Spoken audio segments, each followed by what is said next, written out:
Good afternoon, 49er Empire, and welcome back to a special episode of The Faithful, where we bring you all 49ers news and updates. I'm Biggie Flores, and across from me is Zach Green, and today we have a special guest from 95.7 The Games, The Morning Roast, face of the Warriors pre- and post-game shows, Bonta Hill. Bonta, how you doing, my boy? Biggie, Zach, what's good, man? What's good? Yeah, man, just another day. Blessed to have you on. We appreciate it. But let's dive right straight into Niner talk. Big talk of the weekend. Jimmy G went down. Brock Purdy stepping in. You think Brock could do good in the playoffs, or even take us to the playoffs? You hit me with the fastball right away, Biggie. Huh? How you Right did, away, huh? right You're away. gonna go 99 right down the plate. Okay, I see what you're doing, man. That's how you get down. Look, I'm just gonna take it week by week with Brock Purdy. All right. What happened to Jimmy stinks. I thought he was playing the best football of his career. He was on a heater. Now, obviously, what was going to happen in the playoffs is how he was going to determine his tenure with the Niners, right? Yeah, It was Super Bowl or bust for Jimmy Garoppolo. And you know what? With Christian McCaffrey in the fold, and Debo playing well, and Brandon Ayuk ascending as a top receiver on this football team, and George Kittle running down the seam, not to mention this great defense, I felt really good about the prospects of beating anybody in the NFC. That includes the Eagles, that includes the Cowboys, that includes the Bucks, that includes the Seahawks, and the Minnesota Vikings for that matter. But now you have a rookie quarterback, Mr. Irrelevant, right? Brock Purdy, last pick of the draft. Uh, Look, he played his ass off against Miami. You have to give him credit. Give him credit, man. He stuck in there. He hung in there. The 2-minute drill right before halftime was beautiful. Look, I would have liked touchdowns after the 2 picks in the third quarter. But you know what? He didn't turn the ball over after that. He threw the 1 pick in the third quarter, I know, on the 4th and 4. But outside of that, he didn't throw any picks. And that's all you have to do. Don't turn the ball over and see where the chips may fall. But Tampa Bay's on deck. Seattle on a short week. The Raiders all of a sudden playing better. Arizona the last week of the season, although Arizona may be packing for Cabo or they may be packing for vacation. They're done. They're a joke. So I don't know, man. This defense could play with anybody. Can Brock Purdy play mistake-free football? This is tough to ask a rookie. A rookie. You know, this ain't Iowa State. You're not playing against the Kansas Jayhawks. You know what I'm saying? You're not playing against the, Iowa. You know, you're not in Ames, Iowa, playing against Baylor and TCU. This is different, man. So, Biggie, I don't know, man. I'm here to see it.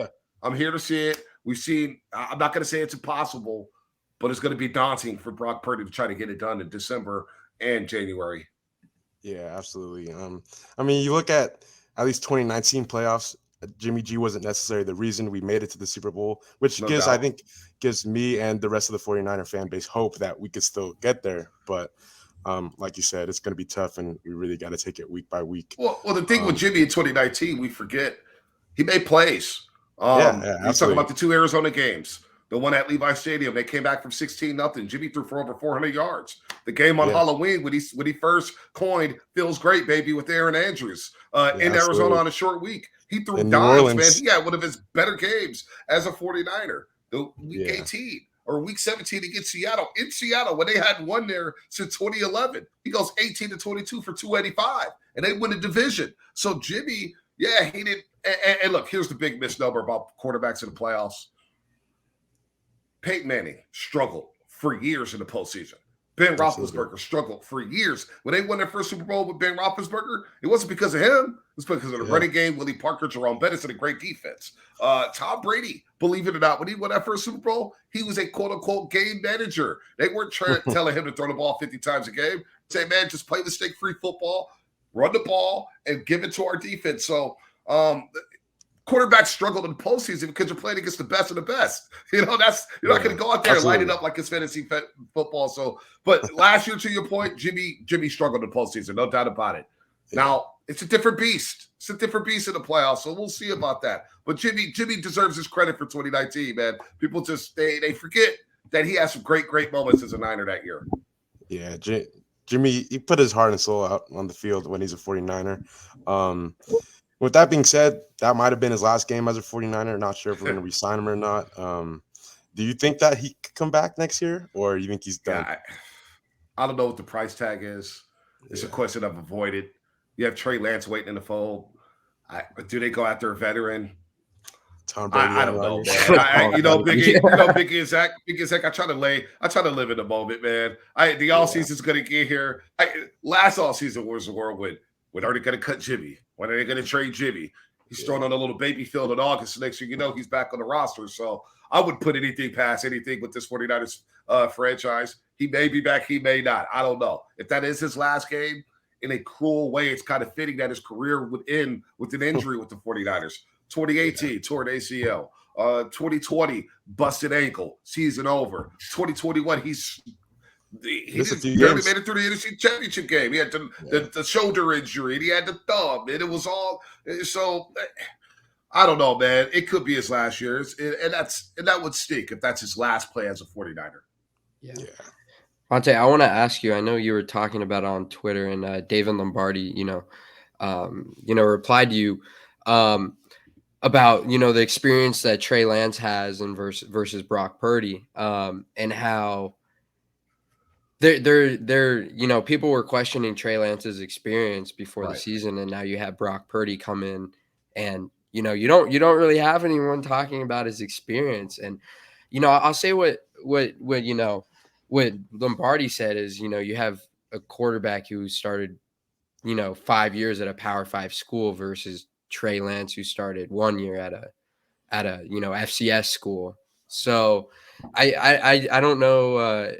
Can you just explain a little bit about why you think that it's just not talked about at all? So Brock Purdy spent 4 years of college. We've seen a lot of players spend 4 years of college. That doesn't equate to success. You look at some of the quarterbacks that are in the league that have spent a lot of time in college. They're career backups. Colt McCoy spent 4 years at Texas. Does that mean all of a sudden, oh, man, he's going to come in and light the world on fire? No, he's a career backup. He's a career backup for a reason. He's limited with arm strength. He's limited with talent. Sure, he tries hard. He's good for a 3-game stretch, maybe a 2-game stretch, but that's it. You look at Jameis Winston, who played 3 years of college. Andy Dalton played 4 years of college at TCU. How many playoff games has Andy Dalton won? 0. He's won 0.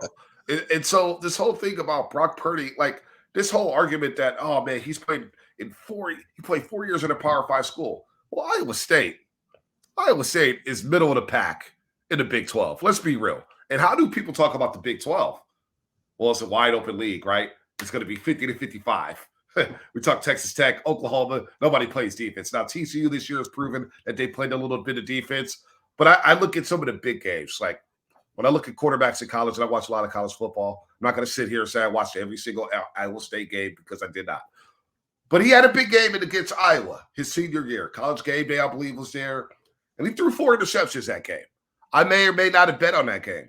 All right. And I watched it like, damn, who, Brock Purdy?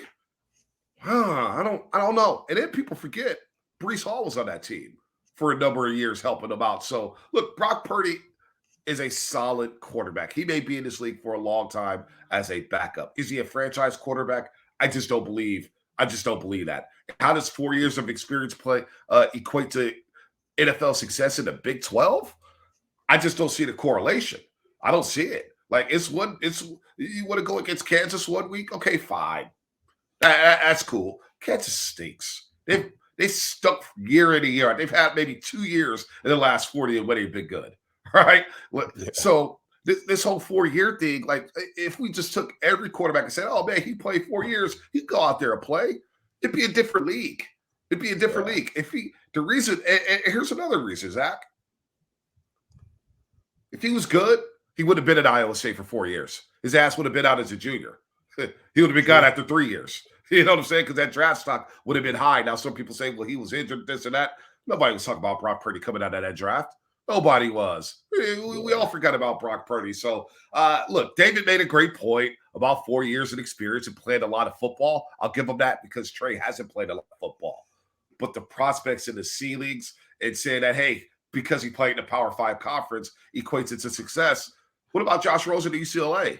He can't stick on a football team. You know what I'm saying? Baker Mayfield was at Oklahoma. He's on team number 3 now. He played at the highest level in Oklahoma. Yeah. Kyler Murray was at Oklahoma, number 1 overall pick. He don't study playbook. He looks distracted. He looks distraught. How about all those USC quarterbacks who have come out? The Mark Sanchez's, the John David Booties, the Matt Barkleys of the world. What have they done? What have they done? They haven't done much. They haven't done much at all. So being a 3-year or 4-year starter, like Stetson Bennett, for that example. We see him at Georgia. They're the #1 team in college, right? They're the odds-on favorite to win a national championship. Is any NFL franchise going to be tripping over their feet to go draft Stetson Bennett or Stetson Benson? I don't think so.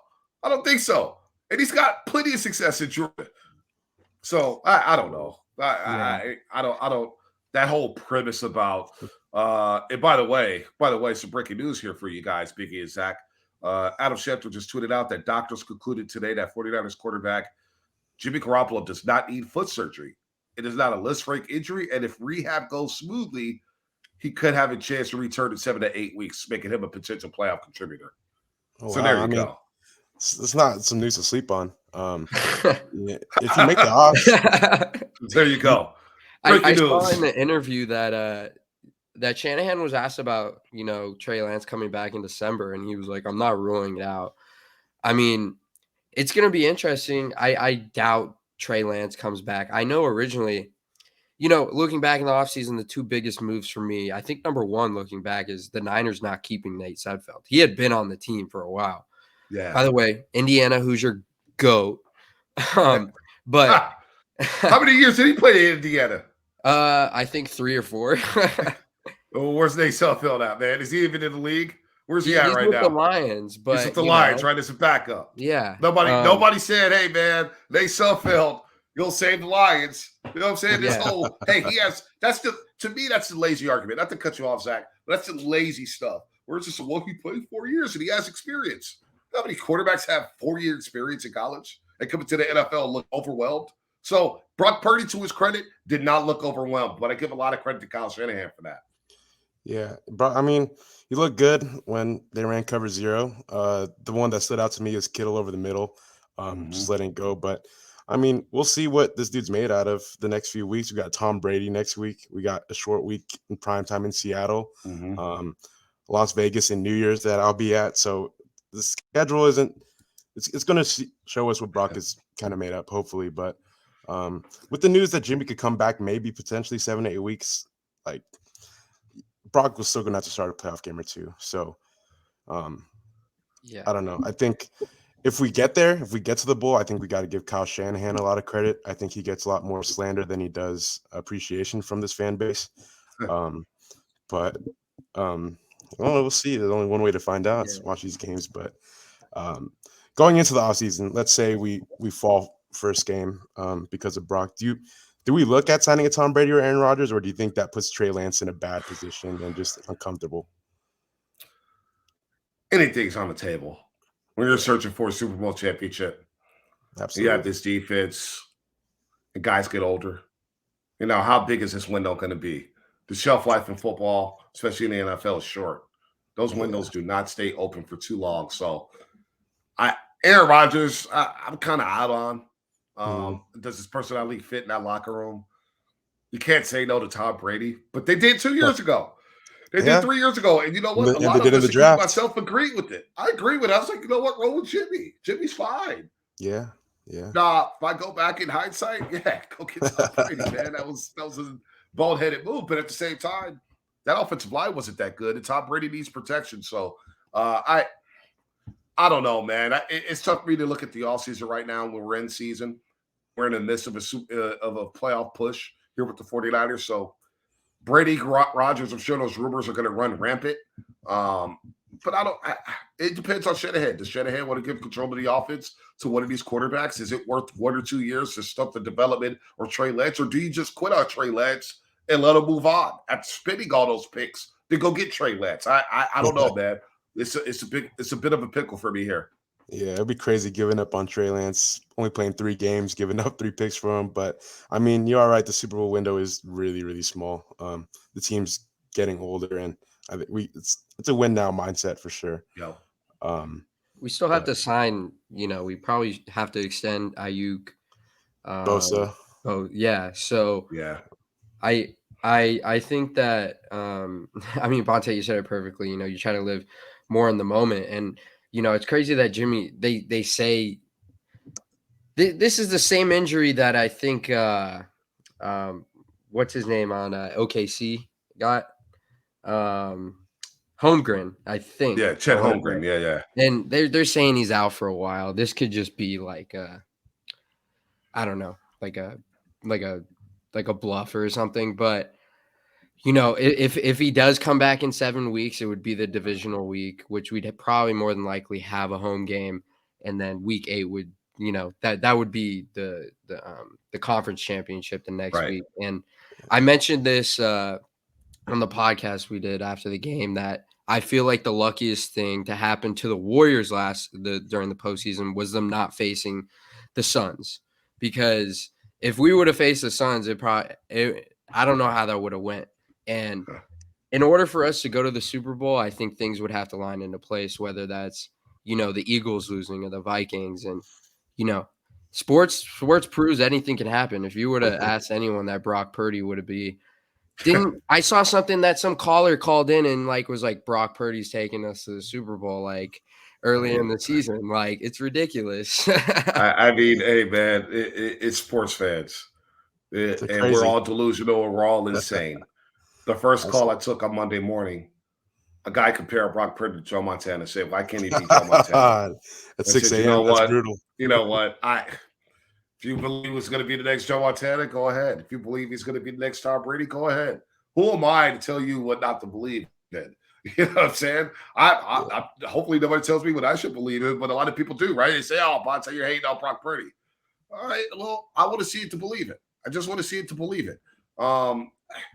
It's tough to ask him, man. It's tough to ask him. Now, I got to push back on the Phoenix Suns thing. The fact that, Zach, you were believing in Chris Paul, a Chris Paul-led Phoenix Suns team, that's your downfall, pick man. and roll with DeAndre Ayton. I mean, oh my you look God, at this season, man. Like we can get past the Suns, and I mean, man. Well, Biggie in himself is a Sixers fan, so you can ask him about that, wait. but... So, are you a Suns fan, Zach? No, he's a Warriors. Warriors. Baby. All right. Come on, you're man. a Sixers fan. How the hell are you a Sixers fan? I don't know. Not even. It's just I never really like caught a connection with the Warriors. I feel like it was that they were in Oakland for me, that I was in San Francisco. I was kind of like, I didn't really like it. But then Joel Embiid and Ben Simmons caught my eye, but now it's how's that working out? not the greatest, not the greatest. But you know, it is it is what it is. But yeah, we'll see how. Maybe Sixers Warriors will meet in the finals one of these days, but not looking good for last year, man. I would have wanted. Yeah, last year was a lot better to go to Philadelphia than Boston. I tell you that much. Yeah, but we're kind of getting off topic, but there's a couple more things that I wanted to point on, especially this defense, which we haven't really talked about. You know, I think this is the best defense that I've seen since the Legion of Boom in Seattle. You know. I remember me and Biggie were talking about it because we had the same defense this season as we did in the 2019-2020 season, really, excluding Buckner. But we had better corners, and it's proving this year. That said, Bonta, do you think that I mean, we ranked number 1 in every single category. The schedule coming up is, you know, fairly easy. I think we can. You know, I mean, Seattle's going to be tough on that Thursday night, but, you know, I think we're going to win out. And do you think the defense can just, you know, hold this up? I do. This defense is playing at a high level. They haven't missed Emmanuel Mosley. Diamador Lenore stepped in and done an admirable job. Mooney Ward, we know what he's done since coming over from Kansas City. It all starts with Nick Bosa, number 97. Shasky on the morning Russell said for the year he could get 20 sacks. It's like, well, pump the brakes, dude. He's at 14.5 right now, and Tampa Bay's coming to town with no offensive line. I mean, Nick Bosa is making some serious money, and he's in a conversation. The conversation starts with him when it comes to Defensive Player of the Year. You can't say enough about Fred Warner Jr. playing the best football of his career, the quarterback of the defense, the captain, green dot helmet, calling all the signals. And then you got Drake Greenlaw decapitating dudes. Drake Greenlaw in that Miami game on that one drive. And it started on the first point where he knocks a dude out of bounds and he hits his helmet 3 times. And then later on that drive, He fakes like he's going to pile drive Tyreek Hill. He snatches his mouthpiece. Then he shuts down the 4th and 2 play. You can't say enough about Dre Grillo. As a throwback linebacker, he is vicious. And then the safeties, we know about Hufanga, Jimmy Orson, that plays with good football. This is a very, very good defense. And I still don't know if it's a top 5 defense in 49ers history. The 94-95, the last Super Bowl run, the defense is great with Deion Sanders, Kid Norton Jr. Yeah, guys coming left and right off the edge, Ricky Jackson. They were all-time great. The 84 defense that beat the Miami Dolphins and Dan Marino 38-16, that defense was incredible. The 2011 Niners, the first year with Harbaugh, Patrick Bowman playing at the all-time level, Aldon Smith as a rookie coming off the edge. That defense is great. I think we can't forget about 2019 when it was Bolson, D. Ford, Buckner, and Armstead, and they needed no blitzes to get to the quarterback. And Richard Sherman all of a sudden became a 49er, and he's got the Levi's crowd going crazy. So this is a very good defense. And yet, I don't even know if it's a top 5 defense in 49ers history yet. That's how good the history is with the 49ers. But I don't want to slight this defense. They are number 1 in every category. They got the one blip against Kansas City. But otherwise, they've been really, really good. So I want to see how the season ends. You get Tom Brady next Sunday. And then, of course, you get Seattle on a short week against Geno Smith and DK Metcalf and Tyler Lockett.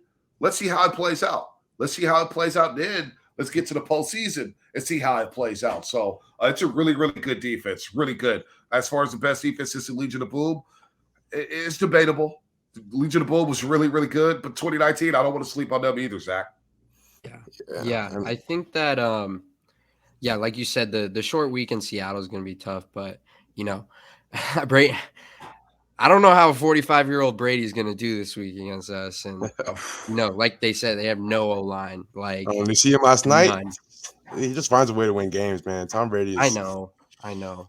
I heard that he's going to have like about 1,000 people in the stands, something like that. It's going to be wild. My dad went to Sarah High School. He's probably going to be wearing Sarah Tom Brady jersey if he could get one. Big weekend for Sarah High School. St. John Bosco. St. John Bosco playing in the state championship against Sarah High School. Yeah, gonna be big. Gonna be fun. Maybe Tom. No, that's Isn't down that in where SoCal, DJ Ungolele went? Yeah. Okay. Bring him back out to the West Coast. I know he should have went to Oregon in the first place. He still might go to Oregon, so yeah, I wouldn't doubt be moved there. But this weekend, Bonta, you got any predictions for the game? Yeah, I think it's going to be a slugfest, man. It's going to be a body bag game. Both these defenses are playing at a high level. I think the Niners do win. I think they find a way to pull it out. But again, it's Tom Brady against Brock Purdy. Tom Brady in one quarterback and Brock Purdy the other quarterback. Yeah. And they still have weapons, man. That Monday night win for the Tampa Bay Buccaneers is huge for them. Huge. Yeah. To come back in that fashion to survive a divisional game at home. That's a short week for them again. They got a country flight to the West Coast. They're a little beat up. I think the Niners win. I think they do. But the big question mark for me is the quarterback spot. Yeah. Now teams have some film on Brock Purdy. They have film on him. How are they going to game plan for him? Are they going to take away the middle of the field? Are they going to force him to throw outside the numbers, which he struggled with last week against Miami? I think the Niners win. I do. But to be honest with you, Zach, Biggie, I just don't know because of the quarterback spot. I don't know what we're going to get out of Brock Purdy. And you know what? I would probably say the same thing about Trey Lance at this point. I don't know what we're going to get out of Trey Lance. We just haven't seen it yet. So haven't seen enough. It's going to be fascinating to see how Shanahan schemes this up for Brock Purdy. Yeah, I mean, with all the playmakers we have, I feel like Shanahan will just find a way to get the balls to them. And if they make plays, then we'll win. But if not, it's tough putting the ball in Brock Purdy's hands to try to beat Tom Brady. So no doubt. Definitely make solid points there. One question I wanted to ask, I don't think it gets talked about too much, but Jimmy Ward, he's been playing solid for this team. He's been the longest tenured Niner. We put him, he gets a top 100 slot after playing free safety, and then we move him to nickel cornerback, and he kind of complains, but he's still balling now. Do you think we try and re-sign him next year, or you think we're going to let him walk? I hope they re-sign him, but it feels like this is it. And you hear the way he's talking. He feels a little disrespected by the front office not offering him any money. He's a versatile player.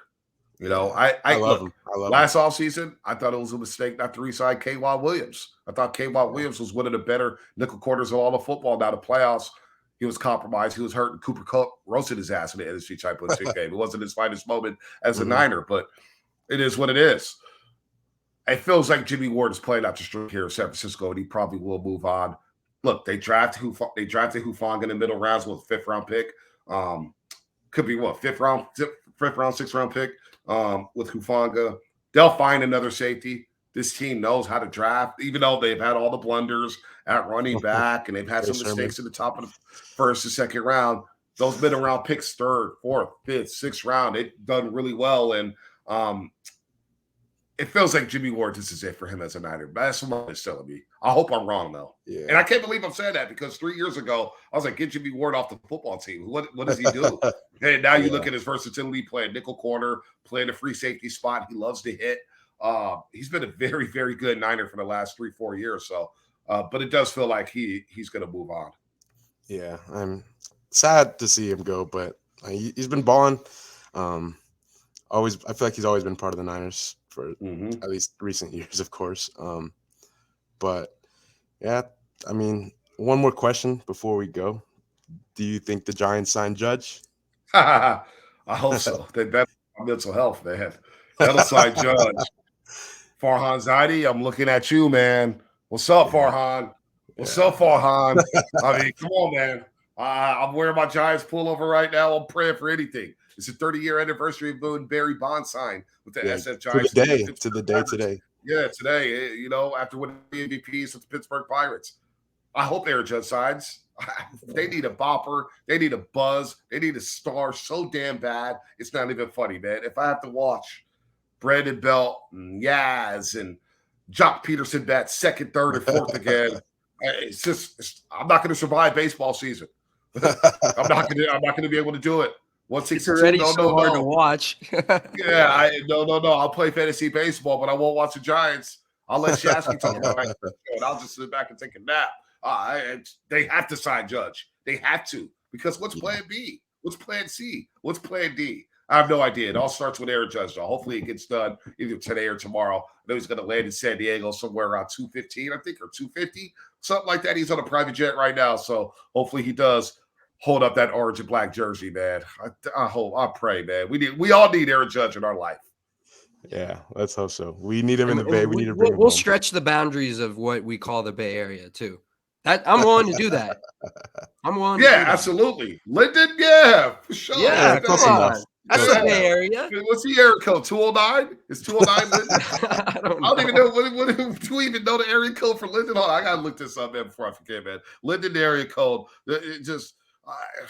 Shout out to the 650. Shout out to 650. We know Linden is that area code. Here we go. Linden area code. It's the 209, baby. You know what? 209. You could be part of the Bay. We'll stretch it out for you. It's all good. Part of the Bay. Bonta Hill official. Thank you so much, Bonta, for coming on today. We can appreciate it more. But that's it for us, guys. That's it for us today, guys. Thank you so much.